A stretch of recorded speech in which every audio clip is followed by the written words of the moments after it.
Hello friends, this is Poonam and welcome to Suvira study points. तो friends, आज हम discuss करेंगे स्किनर को। इसके अलावा इसके पिछले वीडियो में हमने पावलोव को डिस्कस किया था, तो यदि आपने वो वीडियो नहीं देखा है तो जाकर उसको भी देख लें। और चैनल पर यदि नए हैं तो चैनल को सब्सक्राइब कर लें, साथ ही बेल आइकन भी प्रेस कर लें ताकि आने वाली सभी वीडियो की नोटिफिकेशन आप लोगों को मिलती रहे।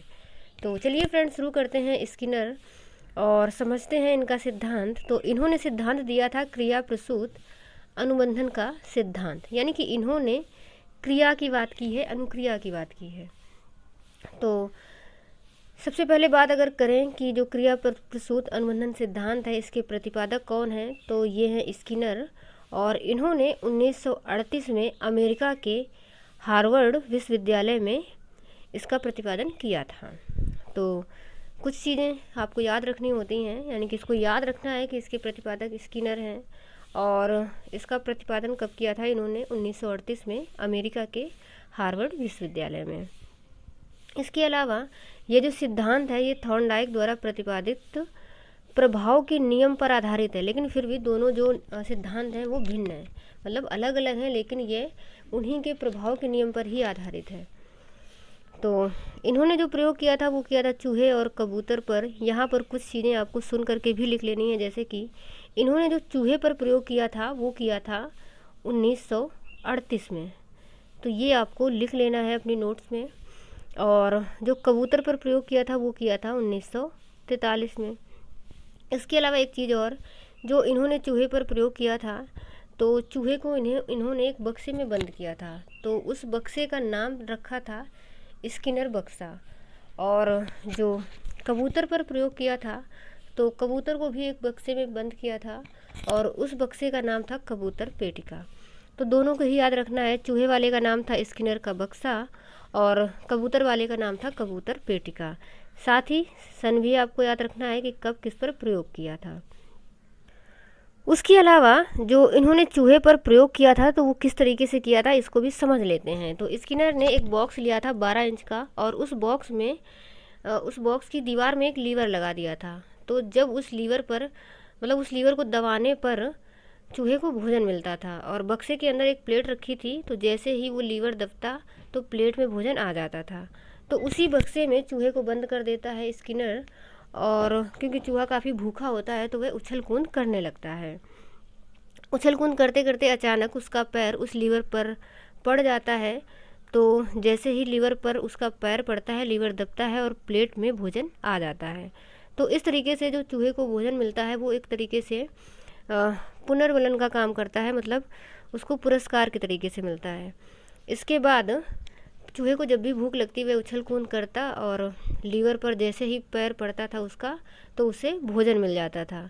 तो धीरे धीरे जो चूहा है वो लीवर को दबाना सीख गया था, क्योंकि उसको भोजन मिलता था, यानी कि उसको एक तरीके से पुनर्वलन मिलता था। तो जब भी व्यक्ति को या किसी भी प्राणी को पुनर्वलन मिलता है तो वह उस क्रिया को दोबारा करता है। तो उसको मतलब भूख मिटाने के लिए भोजन मिला, यानी कि उसको पुनर्वलन मिला, तो उसने उस क्रिया को सीख लिया, यानी कि उसने लीवर को दबाना सीख लिया।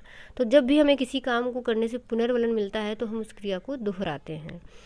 इसके अलावा इन्होंने जो कबूतर पर प्रयोग किया था वो किस तरीके से किया था उसको भी समझ लेते हैं। तो कबूतर को भी इन्होंने एक बक्से में बंद किया था, जिसे हम कबूतर पेटिका कहेंगे, मतलब इन्होंने कबूतर पेटिका नाम दिया था उसको।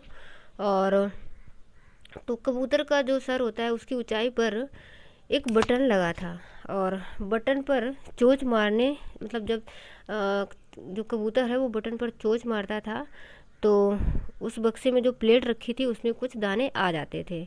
लेकिन इसमें बक्से में एक और व्यवस्था की थी स्किनर ने, कि उस बटन पर एक बार मतलब कुछ टाइम पर लाल रंग का प्रकाश पड़ता था और नीले रंग का भी प्रकाश पड़ता था, मतलब ऐसी लाइट की व्यवस्था की थी कि उसमें लाल रंग और नीले रंग की लाइट जलती थी।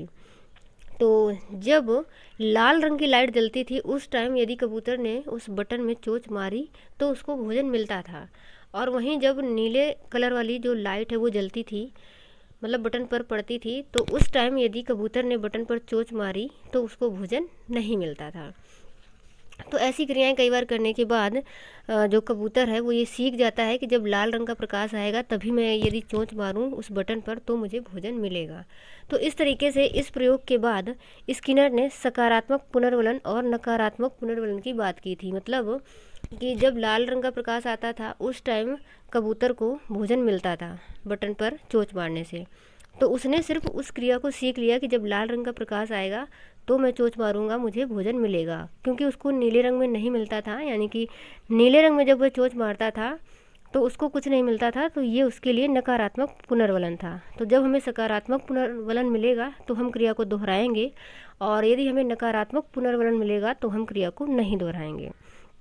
तो सकारात्मक पुनर्वलन और नकारात्मक पुनर्वलन आप लोगों को समझ में आ गया होगा। यानी कि सकारात्मक से मतलब है कि जब हम कोई काम करते हैं उसका हमें अच्छा रिस्पांस मिलता है, जो कुछ भी हम चाह रहे थे वो हमें मिलता है, तो फिर हम उस क्रिया को दोहराते हैं। वहीं अगर रिस्पांस अच्छा नहीं मिला तो फिर हम उस क्रिया को दोहराते नहीं हैं। इसके अलावा सिद्धांत के कुछ अन्य नाम भी हैं, तो इन नामों को भी हम समझ लेते हैं, क्योंकि अलग अलग एग्जाम में अलग अलग तरीके से क्वेश्चन पूछ लिया जाता है। ऐसे भी पूछ लिया जाता है कि जो क्रिया प्रसूत अनुबंधन सिद्धांत है उसका अन्य नाम क्या है, या फिर जैसे यहाँ पर सक्रिय अनुकूलन का सिद्धांत लिखा है, तो इस तरीके से भी पूछा जा सकता है कि सक्रिय अनुकूलन का सिद्धांत किसने दिया है, या अनुक्रिया उद्दीपक का सिद्धांत जिसे आरएस सिद्धांत कहते हैं, तो ये आपको याद रखना है। और सबलीकृत अनुक्रिया का सिद्धांत, नैमित्तिक अनुकूलन का सिद्धांत और अभिक्रमायोजित अनुदेशन का सिद्धांत, तो ये इनके सिद्धांत के अन्य नाम हैं। तो इन नाम से भी क्वेश्चन पूछ लिए जाते हैं, तो इनको आपको एकदम से याद कर लेना है। इसके बाद आगे बात करते हैं, तो स्किनर ने दो प्रकार के व्यवहार भी बताए हैं, एक तो प्रतिवादी व्यवहार और एक क्रिया प्रसूत व्यवहार। तो प्रतिवादी व्यवहार से मतलब होता है अनैच्छिक प्रकृति, यानी कि जो कुछ हम चाहते नहीं फिर भी हमसे वो काम हो जाता है, उसे हम कहते हैं अनैच्छिक प्रकृति। जैसे कि मान लो अचानक से आँखों में बहुत तेज़ यदि प्रकाश पड़ा तो हम अपनी पलकें झपका लेते हैं, तो ये अनैच्छिक प्रकृति है। मतलब हम ना चाहते हुए भी हमारी पलकें झपक जाएंगी, तो ये अनैच्छिक प्रकृति होती है, जिसे हम कहते हैं प्रतिवादी व्यवहार। और क्रिया प्रसूत व्यवहार से मतलब होता है स्वैच्छिक प्रकृति, यानी कि जो हम अपनी स्वेच्छा से काम करते हैं उसे हम कहते हैं क्रिया प्रसूत व्यवहार। इसके अलावा इन्होंने पुनर्वलन की सूची भी दी है, तो सूची को भी देख लेते हैं। सकारात्मक पुनर्वलन, नकारात्मक पुनर्वलन, सतत पुनर्वलन और आंशिक पुनर्वलन। तो यहाँ पर हम आपको सकारात्मक और नकारात्मक समझा ही चुके हैं। बात कर लेते हैं सतत पुनर्वलन की।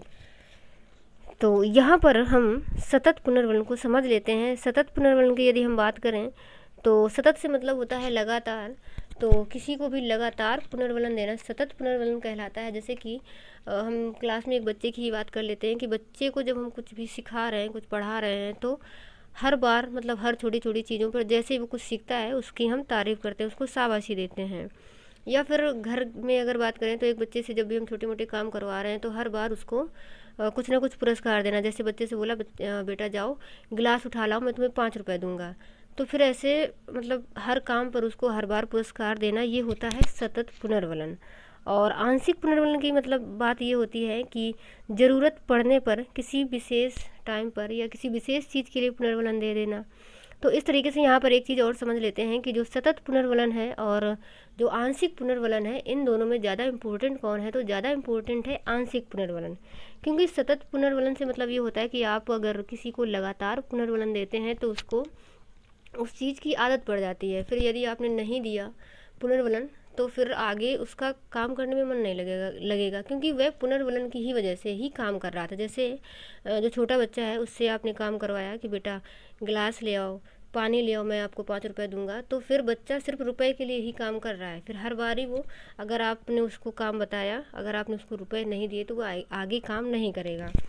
तो सतत पुनर्वलन सही नहीं है। आंशिक पुनर्वलन सही होता है, मतलब कभी ज़रूरत पड़ने पर किसी विशेष चीज़ के लिए या किसी ऐसे काम के लिए जिसमें आपको लगता है कि हाँ पुनर्वलन दे देना चाहिए, तो वहाँ पर हमें पुनर्वलन देना चाहिए। तो आंशिक पुनर्वलन इम्पोर्टेंट है, ये क्वेश्चन पूछा जाता है, काफ़ी टाइम एग्जाम में पूछा गया है कि जो इम्पोर्टेंट है वो सतत पुनर्वलन इम्पोर्टेंट है या आंशिक पुनर्वलन। तो आंशिक पुनर्वलन ज़्यादा इम्पोर्टेंट रहता है। तो चलिए फ्रेंड्स, आज की वीडियो में हम इतना ही रखते हैं और मैं आशा करती हूँ कि आप लोगों को अच्छे से समझ में आया होगा। एंड आगे अगले वीडियो में मिलेंगे अगले टॉपिक के साथ। तब तक के लिए bye bye and take care. इसके साथ ही चैनल को यदि सब्सक्राइब नहीं किया है तो चैनल को भी सब्सक्राइब कर लें और वीडियो को भी लाइक एंड शेयर कर दें।